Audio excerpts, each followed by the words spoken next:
오늘 함께 살펴볼 말씀은 룻기 2장의 말씀인데요. 2장 20절 제가 봉독하겠습니다. 나오미가 자부에게 이르되 여호와의 복이 그에게 있기를 원하노라. 그가 생존한 자와 사망한 자에게 은혜 베풀기를 그치지 아니하도다. 나오미가 또 그에게 이르되 그 사람은 우리의 근족이니 우리 기업을 물을 자 중 하나이니라.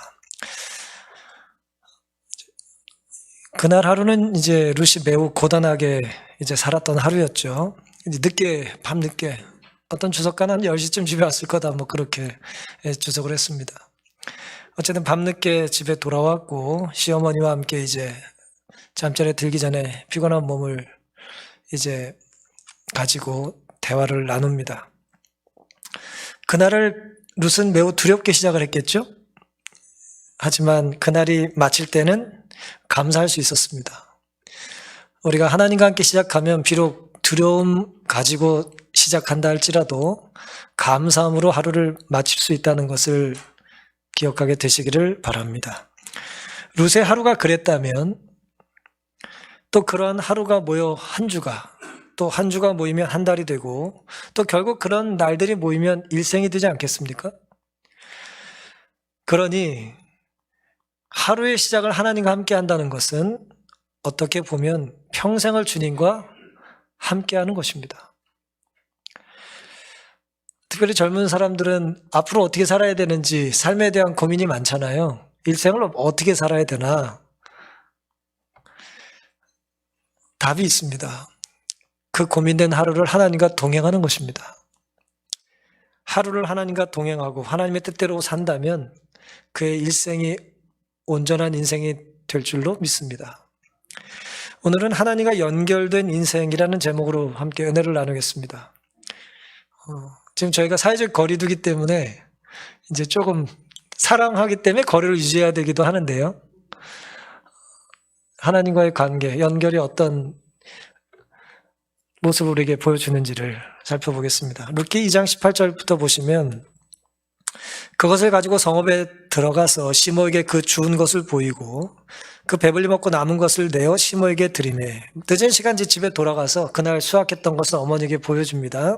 19절 시므가 나오미가 그에게 이르되 오늘 어디서 주었느냐 어디서 일을 하였느냐 너를 돌아본 자에게 복이 있기를 원하노라 그랬어요. 이제 이 질문 안에 많은 게 포함이 되어 있는 거죠. 오늘 어디 갔었냐라고 부모가 자녀들에게 물을 때는 어디 갔었는지에 대하여 전혀 모르는 것이 아니라 어디 갔길래 이런 일이 벌어졌냐라는 걸 묻는 거예요. 애 옷차림만 봐도 알잖아요. 어디 가서 뒹굴고 왔는지 뭘 밤송이를 묻히고 다니면 밤 따다 온 거 아닙니까? 어디 갔었어라는 말 안에는 많은 게 들어있어요. 전혀 모르는 걸 확인하기 위한 것이 아니라 어디 갔길래 이렇게 많은 것을 들고 왔냐라고 하는 것이 있는 것입니다. 너를 돌아본 자에게 복이 있기를 원하노라. 이 말이 뭐예요? 어디서 많이 주신 것은 결국 누군가 이렇게 많이 줍도록 허락해 줬다는 것을 나오면 알았어요. 누가 도와주지 않으면 이렇게 많은 복을 받을 수가 없는 것입니다. 사람이 변한다는 건 누군가 그를 변화시켜 준 배려가 있었기 때문이잖아요. 너 어디 갔었어? 너 누구 만났어? 다 그런 의미가 있는 것입니다. 룻이 누구에게서 일한 것을 그제서야 시므에게 알게 하여 가로되 오늘 일하게 한 사람의 이름은 보아스니이다. 그렇게 대답합니다. 어디 갔었냐? 어디서 일을 했냐라고 하는 말에 이어서 나오미는 너를 돌아본 자에게 복이 있기를 원한다는 말을 덧붙였습니다. 풍성한 곡식을 앞에 두고 시어머니와 며느리는 두 고부는 이제 더없이 행복한 저녁을 맞았는데요. 지금 어디 갔었는지를 나오미가 사실 알아요, 몰라요? 어디 갔었는지는 모르죠. 어딘가 가서 누군가 도움을 받았다는 걸 아는 거예요. 하지만 그 장소나 그 사람이 누군지를 알아요, 몰라요? 모르잖아요. 알지 못해요. 왜냐하면 성경에 그 부분에 대하여 아직 룻이 어머니에게 말하지 않았기 때문에 어디 갔길래 누구의 도움을 받았길래 이렇게 많은 걸 가져왔냐라고 하는 의미는 누군가 도와줬다라고 하는 건 의심 없이 알지만 그 누가 누군지는 모르는 거예요. 어디 갔었는지도 모르는 거예요. 이것은 매우 중요합니다. 왜 중요할까요? 어디서 누군가의 도움으로 이렇게 많은 복을 받았는지를 구체적인 사람의 이름을 몰라도 그 사람을 위하여 축복할 수 있습니까? 축복할 수 있어요? 자고 일어났더니 눈이 다 치워졌어. 누가 눈을 치웠는지 모르지만 눈 치우신 분을 위해서 우리가 감사할 수 있습니까? 누군지 알 때까지는 도저히 감사를 못해요? 네? 내 눈으로 꼭 봐야 돼요? 먼저 길을 내신 누군가 있다는 것에 대해서 우리가 감사하고 살 수 있습니까? 감사하고 살아야죠. 누가 길을 냈는지, 누가 나무를 심었는지 우리가 본 적이 없어요. 하지만 감사해야 합니까? 감사해야 합니다. 그런 마음의 자세가 여기 있는 거예요. 나오미는 누군지 몰라도 뭐 했습니까? 그의 삶에 대하여 하나님의 축복을 간구했어요. 말했잖아요. 너를 돌아본 자에게 뭐가 있기를 원해요? 복이 있기를 원한다는 것입니다. 누군가 도와주지 않고는 이런 일이 벌어질 수 없다는 것을 알았고요. 또 그가 누군진 몰랐지만 그가 남을 축복하는 삶에 있어서는 문제가 될 수 없었습니다. 그제 이제 며느리는 보아스라는 사람의 밭에서 일을 하고 왔습니다 라고 대답을 해요. 매우 흥미롭지 않습니까? 룻은 보아스가 누군지 모르고 거기서 일했어요. 그렇죠? 그리고 나오미는 보아스가 누군지 알아요, 몰라요? 알잖아요. 가까운 친척이니까. 예. 모르고 일했고 그 모르고 일한 그 대상을 놀랍게도 룻은 알고 있었어요. 하지만 그가 자기 며느리에게 한날에 축복을 베풀었는지를 알지 못했습니다. 그럼에도 불구하고 자기가 잘 아는 모르는 사람을 위하여 뭐 했어요? 축복했습니다. 정반대 경우가 종종 있잖아요. 길 가다가 뭐 싸웠는데 알고 보니 무슨 사돈이라는 농부, 사돈 될 사람이라는 이건 참 왕왕 일어나는 안타까운 우스운 일이지만 모르고 친절을 베풀고 모르고 감사했는데 뭐예요? 알고 보니 뭐예요? 아이고 우리 뭐 가까운 누구더라 말이죠. 얼마나 귀한 일입니까?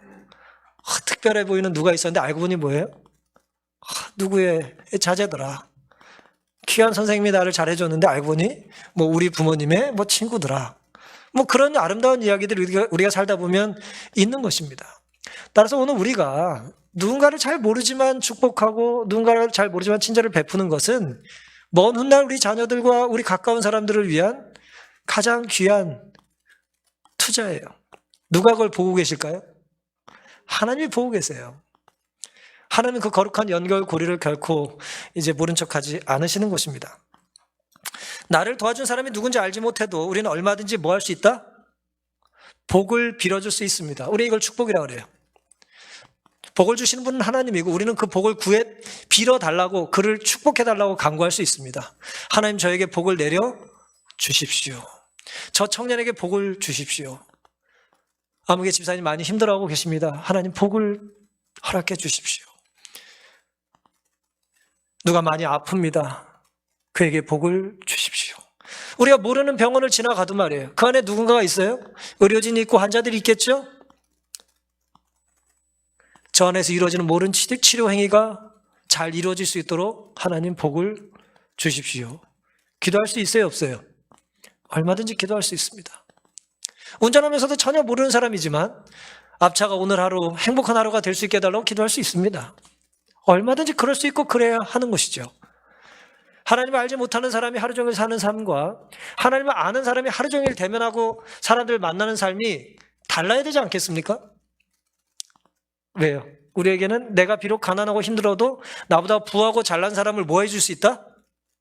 축복해 줄 수 있는 특권이 있음을 인하여 감사하게 되시기를 바랍니다. 우리는 모든 것을 몰라요. 모든 것을 다 알지 못해요. 하지만 부분적으로 알지만 모든 것을 아시는 분께 기도할 수 있습니다. 그렇죠? 우린 모두에게 복된 인생을 살진 못하더라도 우리가 모든 인생이 복되도록 인도하실 수 있는 하나님께 복을 간구할 수는 있는 것입니다. 우리 삶이 아무리 어둡고 불안해도 우리는 얼마든지 복을 빌 수 있습니다. 가난했던 나오미는 하나님께 축복을 간구함으로 자기를 도와주었던 부자를 돕고 있어요. 내가 아는 것이 없어도 많이 아는 사람을 뭐 할 수 있습니까? 기도하며 축복하며 도울 수 있습니다. 왜요? 아무리 잘난 사람도 하나님의 축복 없이 살 수 있어요? 없습니다. 그런 인생은 없어요.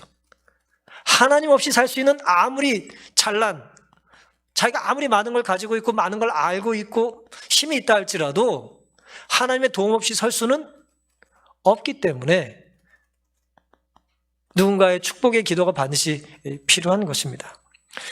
나오미의 아름다운 모습은 그가 하나님과 연결된 신앙인이었다는 것을 보여주는 특징은 선물을 보고, 그가 선물을 받았잖아요. 며느리를 통해서 선물을 받지 않았어요? 하루 고생해서 지금 어떤 학자는 한 보름치를 가져왔다는 거예요. 뭐 한 14kg 정도는 여자 두 사람이 한 몇 주 살 수 있나 봐요.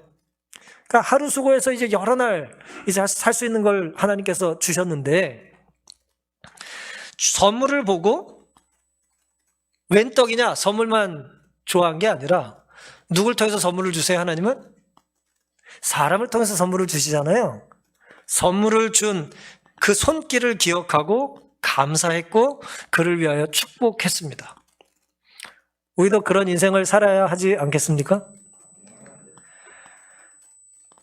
하나님, 나는 모르지만 부족한 저를 도와주신 사람이 누군지 하나님은 아시지 않습니까? 그 제가 알지 못하는 거룩한 손길. 그를 도왔던 사람을 도와주시고 또 그를 도왔던 그 사람을 또 누군가 도와주시고 그런 거룩한 손길이 계속해서 이어질 수 있도록 하나님 복을 내려주세요 라고 하는 기도가 우리의 입술에서 끊이지 않게 되기를 간절히 바랍니다. 아직 어렵지만 우린 이미 해결해 주실 걸 믿고 기도하고, 내가 아직 복을 누리지 못했지만 하나님이 능히 복을 주실 것을 믿고 확신하며 간구하는, 하나님과 연결된 축복하는 인생이 될 수 있기를 간절히 바랍니다. 하나님과 연결된 두 번째 인생의 특징은요, 20절에 주제 성경책에 나온 것처럼 나오미가 자부에게 이르되 여호와의 복이 그에게 있기를 원하노라. 보아스가 누군지 모르면서 축복했고요, 이제는 보아스가 누군지, 그 도와준 사람이 누군지 알았어요. 보아스라는 걸 알았어요. 알고 나서도 뭐합니까? 알고 나서도 복을 빌고 있어요. 우린 그런데 간혹 이게 좀 다르게 반응할 때가 있어요. 누군지 모를 때는 막 친절하고 뭐 하다가 누군지 알고 나면 뭐예요? 또 괜히 쑥스럽기도 하고 또 뭐예요? 또 다른 생각을 할 수도 있어요. 어떻게 다른 생각을 할까요? 보아스는 부자잖아요. 부자가 가난한 사람을 도와주는 건 뭐예요? 어떻게 보면 당연할 수 있는 거죠. 아유, 그 정도 부자라면 뭐 14kg가 아니라 한 140kg도 도와줬어야 되는 거 아닌가? 라는 또 이렇게 좀 이상한 젬된 생각을 우리가 할 수도 있잖아요. 나오미 그러지 않았어요. 자부에게 이르되 여호와의 복이 그에게 있기를 원하노라. 그 사람이라면 복을 받아 마땅하다. 있기를 원하노라. 그가 생존한 자와 사망한 자에게 은혜 베푸기를 그치지 아니하도다. 이건 좀 난해 구절입니다. 이게 도대체 무슨 뜻인지 잘 모르겠어요. 생존한 자는 당연히 지금 자기와 며느리고 사망한 자에게 자기 남편과 아들들인데, 생존한 자와 사망한 자에게 은혜 베풀기를 그치지 않았다. 이게 뭐 무슨 뜻인지 잘 모르겠지만 문맥상 어쨌든 뭐 추정상 이제 어떤 사람은 사망한 자를 누가 하나님이 복을 주시는 거지, 이 그가라고 하는 이 대명사의 주어는 이제 하나님이다라고 주장하는 사람도 있고, 무슨 소리냐, 지금 보아스 얘기하고 있는데 이건 보아스 얘기다. 근데 도대체 사망한 자에게 복을 준다는 건 또 무슨 뜻인가? 라는 이제 어려움이 있어요. 하지만 이제 그냥 명쾌하게 이해하기를, 보아스는 어쨌든 죽은 자기 남편과 아들에게도 언젠가 복이 됐던 적이 있었던 것 같아요. 오래전에도 그렇게 우리를 도와주더니 이제 뭐예요? 우리에게도, 지금 살아있는 우리에게도 이렇게 도와주는구나. 뭐 그런 의미가 가장 합리적인 이해일 것 같습니다. 뭐 저는 이제 개인적으로는 이제 룻과 나오미의 인생은 죽은 자와 다를 바가 없잖아요, 지금. 거의 뭐 얼마나 고통스럽고 힘들게 삽니까? 누군가의 도움이 없으면 못 사는 거예요. 여러분, 누가 밥을 주지 않으면 못 사는 사람 우린 거지라고 하잖아요. 살래니 구걸하잖아요. 그렇죠? 구걸하는 사람 우린 거지라고 말하지 않습니까? 찬밥 더운 밥 어떻게 가려요? 먹고 살아야 하잖아요. 하나님 나에게 밥을 주십시오, 따뜻한 밥을 주십시오라는 기도가 아니더라도 우리 뭐라고 말해요? 찬밥이라도 좋으니 밥을 주십시오. 살려달라고 우리가 기도하지 않습니까? 정말 그런 간절한 심정을 가지고 나오미가 출발을 했고 룻을 보냈고 룻은 또 하나님의 은혜를 입고 집으로 돌아왔어요. 그 축복을 하나님께 감사하며 나오미가 이렇게 말하는 거예요. 생존한 자와 사망한 자에게 은혜 베풀기를 보아스가 그치지 않은 사람이다. 훌륭한 사람이라는 거예요. 나오미가 또 그 얘기를 해. 그 사람은 우리의 근족이니 우리 기업을 물을 자 중 하나이니라. 이 기업 물을 자에 대한 제가 다음 시간에 좀 자세히 말씀을 드리겠습니다. 몰락한 가문을 책임져주는 이제 친척들의 역할이에요. 가까운 사람의 역할을 말하는 것인데요. 보아스의 밭에서 일했다는 말에 나오미는 여호와의 복이 그에게 있기를 원한다고 이제 말을 했습니다. 나오미의 반응이 당연한 것 같지만 누가 날 도와주니까 감사하고 축복해 주는 게 당연한 것 같지만 사실 이건 쉬운 것만은 아니에요. 쉬운 게 아니에요. 감사하다는 말 하는 게 뭐 어렵습니까? 근데 쉬운 게 아니에요. 미안하다는 말 하는 게 어렵습니까? 쉬운 게 아니에요. 어떤 사람은 정말 한 번도 안 하는 사람이 있어요. 나는 미안한 짓을 안 해. 그런 사람은 없습니다. 쉬운 게 아니에요, 쉬운 게. 왜냐하면 은혜 받은 당사자는 감사하는 마음과 동시에 어떤 마음이 들기 쉬울까요? 내가 누군가에게 복을 받아야 살 수 있다는 인생에 대하여 받는 순간 감사함과 동시에 우리는 대단한 존재라 무슨 생각을 하냐면 왜 나는 남에게 도움만 받아야 되나? 라는 생각이 안 들어요? 들 수 있어요. 하나님 주신 걸 감사하면서 내가 받는 자가 아니라 나는 좀 나누는 자가 되면 어떻겠나? 라는 아쉬움이 들 수 있잖아요. 보아스라고 확인한 거예요. 널 도와줬다는 사람이 보아스야? 보아스라고? 이렇게 말할 수도 있었잖아요. 아이고 내 팔자야. 10년 전만 해도 우리 집이나 보아스나 별 차이가 없었는데 뭐 그럴 수 있잖아요. 왕년에 내가 잘 나갈 땐 비슷했는데 이제는 완전히 천지 차이가 되지 않았습니까? 그는 여전히 떵떵거리고 살고 보리와 밀 이삭을 나눠주며 살 수 있는 위치가 여전히 있는데 뭐 보리 한 14kg 내준 게 뭐 대단한 일이겠냐? 그 집에 뭐 만석군인데 말이에요. 그 사람은 말이에요. 하나님도 너무하시다. 룻기서 1장 21절에 뭐라 그랬어요? 하나님이 나를 심히 괴롭혔다 그랬잖아요. 왜 나를 괴롭히시고 하나님 나를 힘들게 하시냐? 내 남편이나 아들은 다 죽었는데 저 사람은 아직도 저렇게 펄펄하냐? 하나님 불공평하시다. 더군다나 그가 우리 근족이고 우리 기업을 물을 자 중 하나라는 사실에 마음이 아프다. 고맙지만 뭐 하는 거예요? 질투할 수 있습니다. 그 보아스가 내 남편이면 얼마나 좋겠어요? 보아스가 내 사위면 얼마나 좋겠어요? 보아스가 내 아들이면 얼마나 좋겠습니까? 그런 생각이 들 수 있습니다. 우린 감사의 상황에 감사해야 될 순간에 얼마든지 질투할 수 있어요. 얼마든지 불평할 수도 있습니다. 하지만 이때 우리는 불평의 질투의 손길을 붙잡지 말고 뿌리치고 하나님을 붙잡을 수 있습니다. 하나님을 붙잡아야 돼요. 내가 여기까지 그 말하고 싶을 때 그 말하지 말고 그냥 목을 딱 쳐가지고 아유 아프네. 이 말을 하지 말고 내가 해야 될 말을 해야 되는 거예요. 하고 싶은 말을 하지 말고 내 죄된 본성과 유혹에서 요구하는 말을 하지 말고 하나님을 붙잡아야 되는 것이죠. 이게 이제 나오미의 유혹이었다면 보아스에게는 유혹이 없었을까요? 보통 우리가 누군가에게 뭔가를 나눌 수 있는 위치와 상황이 된다고 생각해 보면 나도 모르게 선행에 대한 대가나 보상을 나도 모르게 기대할 수 있어요. 이걸 뭐 의도해서가 아니라 우리 그럴 수 있다니까요. 내가 이거 하나 하고 나면 뭐 사람들이 나를 어떻게 볼까? 내가 이거 봉사를 해주면 사람들이 나에게 뭐라고 말할까? 물론 예수님은 모르게 하라고 했는데 뭐 다 모르게 할 수는 없잖아요. 네? 어떤 형태로든지 드러나게 돼 있는데 말이에요. 세상에 연약한 사람들은 선행을 자신의 평판을 높이기 위한 기회로 삼습니다. 그래서 가장 좋은 자신을 선전하는 것은 뭐예요? 이게 좀 저급한 사람들은 수준이 낮은 사람은 자기 스스로 자기를 피하라는 거고 조금 높은 사람은 뭐예요? 옆 사람이 자기를 선전하게 해요. 그러면서 그걸 또 약간 말리는 모습을 취해.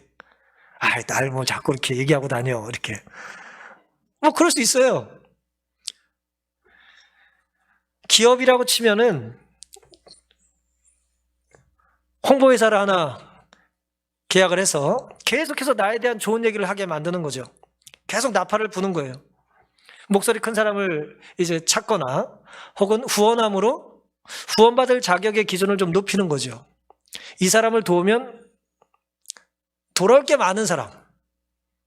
후원할 때 뭐예요? 자격이 출중한 사람을 후원하는 거죠.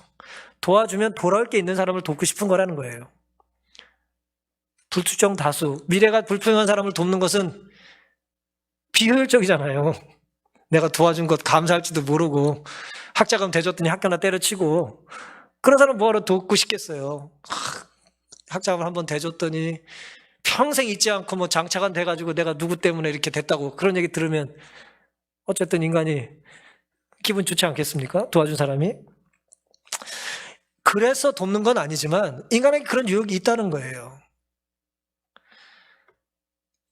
받은 은혜를 되갚을 수 있는 사람을 돕고 싶은 겁니다. 근데 예수님께서는 밥을 줘도 그가 다시 되갚을 사람을 돕지는 말라고 또 하셨잖아요. 어려운 사람을 도울 때. 죽은 자와 거방 같은 사람을 돕는 것 쉬운 일이 아닙니다. 내가 무슨 일을 했는지 세상은 혹은 내가 앞으로 무슨 일을 할지를 광고하기를 좋아해요. 죄송합니다만 이제 정치인들이 그러죠. 뭘 했다 이렇게. 자기가 한 것도 아니야. 근데 뭘 했다 이렇게 붙여. 그리고 뭘 하겠다 그게 붙여. 하지도 않아요 앞으로. 이제 그분들이 이제 그런 일을 많이 해요. 왜냐하면 홍보를 해야 되니까. 현수막을 달죠. 선물 보따리를 풀고 각각 포장지에다 이름을 씁니다. 받을 사람 이름 쓰기도 하지만 받을 사람 이름은 작게, 준 사람 이름은 크게. 사랑을 담아 이 보리이삭을 드립니다. 후원자 보아스. 뭐 그렇게 이제 주고 싶다 이거죠. 인간의 마음이. 요즘 말은 뭐예요? 제 이삭을 받으신 분들은 좋아요를 꾹 눌러주세요. 뭐 젊은 사람도 알 겁니다. 뭔 얘기인지. 아니 뭐 이렇게 하고 싶은 거 뭐 자꾸 좋다고 하래요. 좋다고 받는 사람이 하는 거지 뭘 자기가. 뭐 이해는 가요. 이게 뭐 다 이게 순수한 마음이라는 걸 알죠.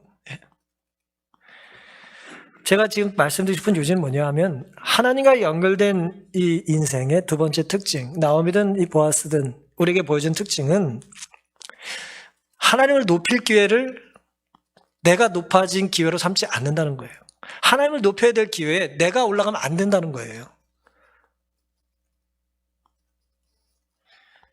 하나님과 바른 관계를 맺고 산다면 내가 가난한 상태든 부유한 상태든 누굴 높일 수 있어요? 하나님을 높일 수 있어요. 하나님 나에게 이런 복을 주셔서 감사합니다. 복을 베풀어 주신 분에게 복을 주십시오 라는 마음을 가질 수도 있고, 베푼 사람은 뭐 할 수 있어요?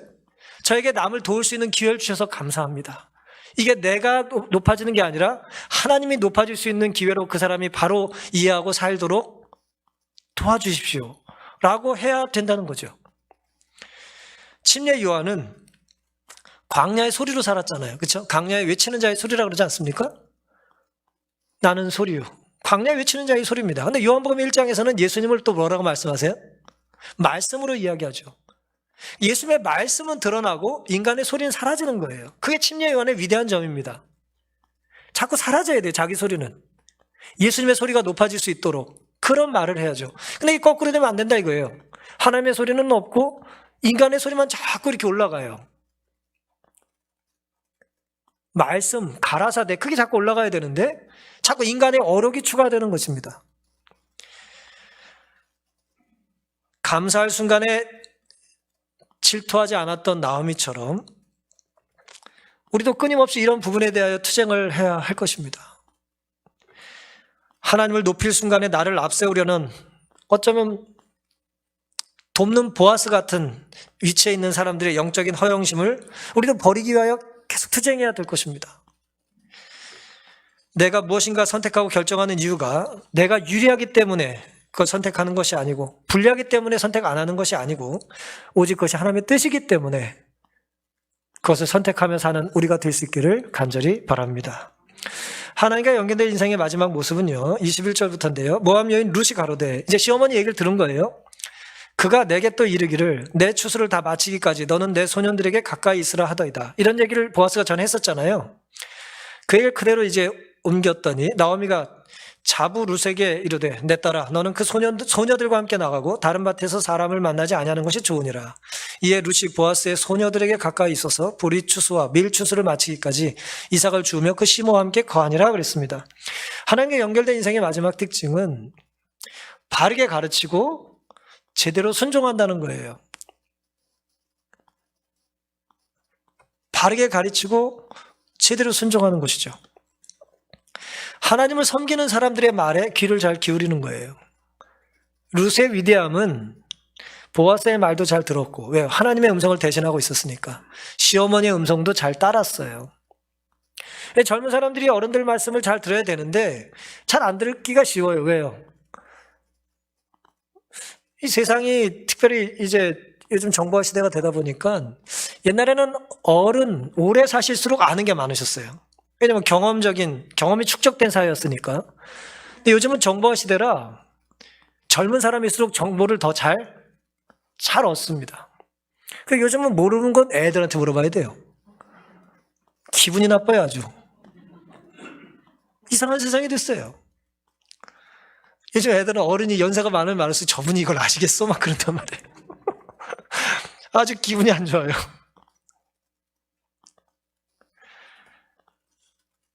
이 세상에, 이런 변화가 심한 세상에 우리가 무엇을 가르쳐야 될까요? 그리고 무엇을 배워야 될까요? 누구의 말에 귀를 기울이고 또 나는 어떤 말에 순종을 해야 되냐는 것입니다. 내 추수를 마치기까지 너는 내 소년들에게 가까이 있으라고 보아스가 얘기했는데 흥미롭게도 그 이야기를 들은 나오미는 소년들이라고 하는 말을 들었음에도 불구하고 내 딸아 너는 그 소녀들과 함께 나가라 그랬어요.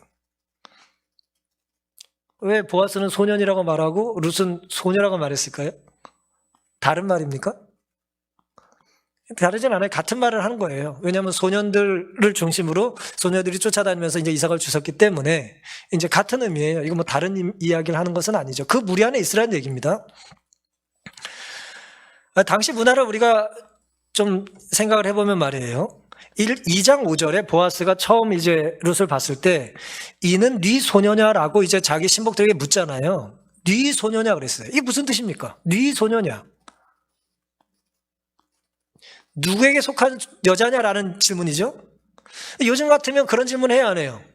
이거 성차별적인 질문이거든요. 저 사람은 누구냐라고 물어야 정상이지 저 사람은 누구에게 속한 여자냐라고 물으면 이건 매우 잘못된 표현이지 않습니까? 하지만 당시에는 이것이 당연한 표현이었어요. 왜 그럴까요? 히브리학자 이제 더그 그린이라고 하는 사람의 이야기를 잠깐 읽어드리겠습니다. 비서구 세계, 뭐 한국도 마찬가지예요. 이제 서양 사회가 아닌 이 동양권에서는 사람을 개인적으로 규정하지 않고 항상 집단과 관련시켜 본다. 그 집단은 가정일 수도, 불악일 수도, 시족일 수도 있다. 미혼 여자의 정체는 아버지에게 나왔다. 결혼하는 날까지 아버지 집에 가사를 맡아야 했다. 아버지 권위와 보호를 벗어난 삶을 선택하는 미혼 여자는 창녀로 간주되었다. 이건 조금 뭐 이렇게 센 표현이긴 합니다만은 나를 보호해주는 사람이 없는 사람은 함부로 됐다 그 얘기예요.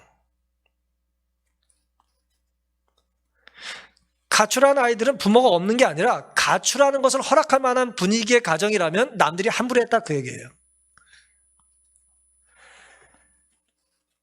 당시 여자를 먹여 살리는 사람은 당연히 남자였고 남자 보호자를 알아야 여자를 알 수 있잖아요. 저 사람은 아버지가 누구냐, 남편이 누구냐, 그래야 그 여자의 신분이 결정됐다 이거죠. 아주 부하고 능력 있는 사람에게 속한 여자라면 함부로 해야 못해요. 함부로 못하죠. 왜? 그 집안이 가만히 있지 않으니까.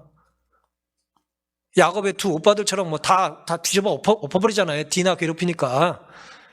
가만히 있지 않아요, 그 집안이. 근데 집안이 없어요. 비빌 언덕이 없어요. 부모도 오빠도 형제도 없어요. 고아예요. 무슨 선한 대접을 받았겠냐 이거예요. 뭐 세상에 뭐 모세 같은 사람이나 뭐 아브라함 같은 남자만 있습니까? 그렇지 않아요. 네 소년한 질문은 그런 의미인 거예요. 그랬더니 대답이 뭐예요? 나옴이랑 같이 모압에서 온 여자입니다. 도와줄 남자가 있습니까? 없습니까? 아무도 없습니다. 그 얘기잖아요. 그때 보아스가 했던 말이 내 소년들 곁에 있게 해라. 그런 거예요. 돌봐줘야 되는 여자라고 생각을 한 것이죠. 룻의 당시 사회 지위를 이제 한 사람이 흥미롭게도 이렇게 분리해 놨어요. 이제 그 당시 최고, 이 베들레헴에서 최고의 위치를 가진 사람은 당연히 뭐겠습니까? 이스라엘 왕이겠죠. 혹은 사사, 가장 높은 역할이에요. 그 다음, 지파의 우두머리, 뭐 유다 지파의 우두머리입니다.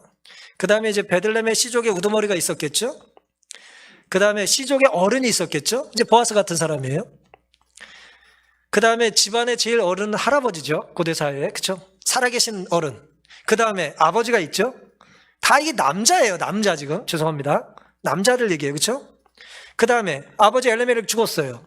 그럼 누가 그 집안의 어른입니까? 장남이 장남. 장남 어떻게 됐어요? 장남도 죽었어요. 그 다음에 장남의 아들 당연히 없죠. 애를 낳지 못했으니까. 어쨌든 그리고 나서 그 다음 순위가 누구냐면 그제야 나옴이에요. 남자들 짜그리 아무도 없어요. 이제 여자. 이제 어머니가 높은 단계에 있는 거죠. 그 다음에 그 집의 그 다음 순위는 딸입니다. 그 다음의 순서가 남종이에요. 그리고 여종입니다. 그 다음에 또 여종에도 급이 있다네요. 하급 여종이 있고, 그 다음 매우 흥미로운데 합법적 거류 외국인이 있대요. 요즘 말로 영주권 있는 사람. 그 다음에 이방인 남자래요. 룻은 뭡니까? 이 안에 들어요, 못 들어요? 못 들어요. 넘버 16등. 넘버 3 안에 못 들어요. 숫자에서 보면 16등, 16등.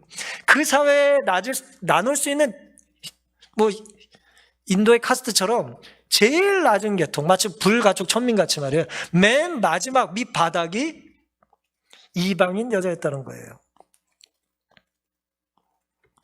보호자가 전혀 없는 이 여자. 보아스는 그 소년들 가까이 있으라고, 내 소년들 가까이 있으라고 얘기를 해준 거고, 나오미는 그 얘기를 듣자마자 그럼 그 소년들이 이끄는 소녀들과 함께 나가 다른 밭에는 다니지 말아라는 얘기를 해준 거예요. 친정 엄마 같은 것이죠. 그러니까 보아스와 나오미는 다른 얘기를 한 것이 아니에요. 똑같은 얘기를 했어요. 두 사람은 성별도 다르고 신분도 다르죠. 경제력도 다릅니다. 근데 같은 얘기를 했어요. 매우 중요한 이야기입니다. 이것이. 전혀 다른 상황에 있는 사람이 똑같은 얘기를 할 때 우리는 뭘 알 수 있죠? 두 사람의 사상과 관심과 철학과 세상 사람 좋아하는 이념이 같다는 거예요. 상황과 형편은 다르지만 똑같은 일을 하고 있잖아요. 지금 어려운 사람을 돌보고 챙겨주고 순종해야 되는 것. 이구동성이죠.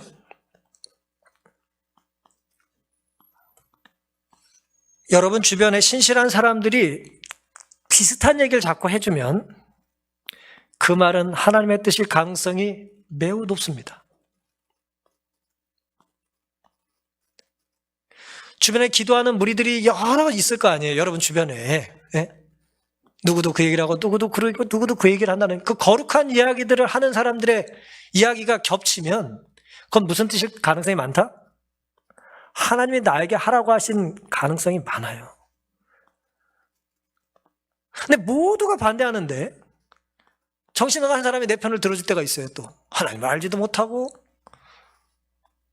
멋대로 살고 근데 그 이상한 귀신 들린 것 같은 소리에 또 혹해가지고 인생을 망치는 경우는 얼마나 많습니까?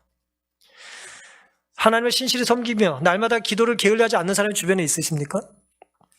최고의 소망을 하늘에 두고 추구하는 가치가 하나님의 뜻인 사람, 그런 사람이 나를 아끼고 나를 위해 해주는 조언은 그것이 더더욱 겹친다면, 그런 사람들의 이야기가 자꾸 겹친다면 그것은 하나님의 뜻인 것이죠. 따라서 그런 하나님의 뜻이라면 내가 뭐 해야 합니까? 거절합니까? 뭐 해야 되죠? 순종해야죠. 바르게 가르치고 제대로 배워야 합니다. 그게 하나님과 연결된 인생의 마지막 모습이에요. 로마서 10장 13절 누구든지 주의 이름을 부르는 자는 구원을 얻으리니 그런즉 저희가 믿지 아니하는 일을 어찌 부르리요 듣지도 못한 일을 어찌 믿으리요 쫓아해 주세요. 전파하는 자가 없이 어찌 들으리요. 누군가 나에게 복음을 전해줬기 때문에 우리가 들은 거죠. 들었다면 어떻게 해야 됩니까? 믿어야 하고 믿는 대상을 부르짖어야 합니다. 그 모든 것의 시작은 먼저 복음을 경험한 사람의 교육이고 마지막은 그 가르침을 내가 뭐 하는 거예요? 순종해야 완성되는 거예요. 제대로 가르치면 뭐 합니까? 듣질 않는데. 근데 제대로 듣게 하려니 뭐예요?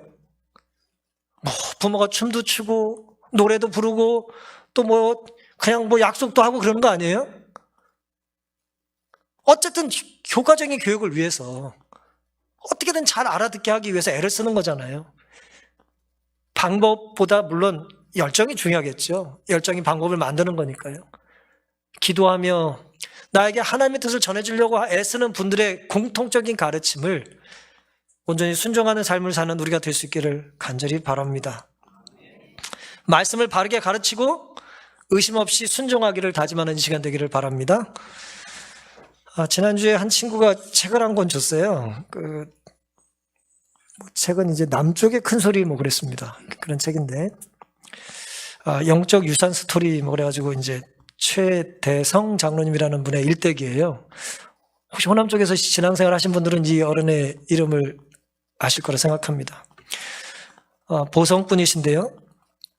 1910년에 태어나셔서 이제 97년에 돌아가셨는데, 어쨌든 이분만 봉사하신 건 아니지만 이분이 사시던 시대에 10대의 복음을 받아들이고 재림신앙이 되셔서 9자녀를 낳으시고 2자녀는 이제 먼저 이제 돌아가셨고요. 7자녀가 남았습니다.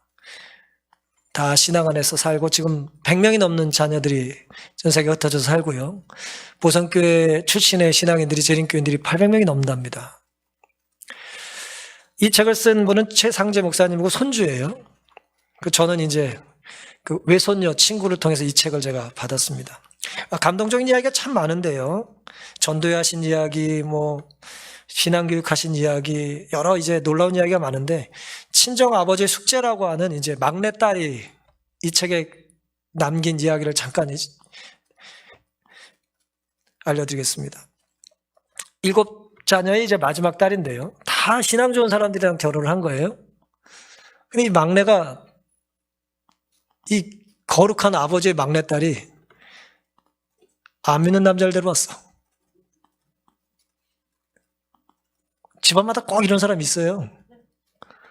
난리가 난 거예요, 도대체 근데 이제 그 사위되는 분이 당시에 그래도 침례받으면 우리 교인이라고 또 졸속으로 또 침례 공부를 한 거예요. 서울중앙교회에서 옛날에. 그럼 교회를 얼마나 잘 다녔겠어요? 안 다녔죠. 근데 이제 침례를 어쨌든 받고 승낙을 받고 아버지가 마지못해 승낙을 하면서 3가지 숙제를 내줬답니다. 1번, 너는 그 가정의 선교사로 간다. 아버지가 힘을 다해 도울 터니 사명을 잊지 말아라.